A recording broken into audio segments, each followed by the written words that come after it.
Aujourd'hui, on s'intéresse aux produits dits allégés en sucre. C'est un enjeu pour notre santé, notamment celle des enfants. Alors, de plus en plus, sur les étiquettes de nos produits alimentaires, on retrouve la mention « sans sucre ajouté » qui est censée nous rassurer et qui est aussi pour les marques un argument de vente. Mais vous allez voir que dans les faits, eh bien, les choses sont un peu plus compliquées que ça. On a mené l'enquête dans notre rubrique « Derrière nos étiquettes » avec Juliette Poissonnier et Frédéric Bonne.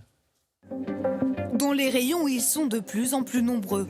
Les produits allégés en sucre avec des mentions sans sucre ajouté. Mais sont-ils toujours meilleurs pour la santé? Nous sommes allés voir derrière nos étiquettes.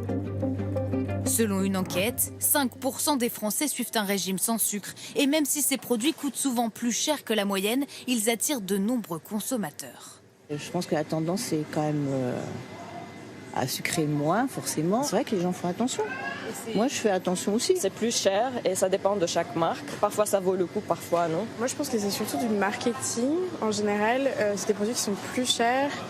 C'est des produits qui sont un peu faits pour attirer l'œil, comme, je sais pas, 30% de matière grasse en moins. Du marketing, mais aussi parfois une réelle envie de produire moins sucré.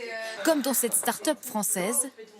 On revisite des produits petit-déjeuner qui sont d'habitude très sucrés, comme le granola, la pâte à tartiner, les fourrés. Des céréales au beurre de cacahuète, avec 60% de sucre en moins que la moyenne.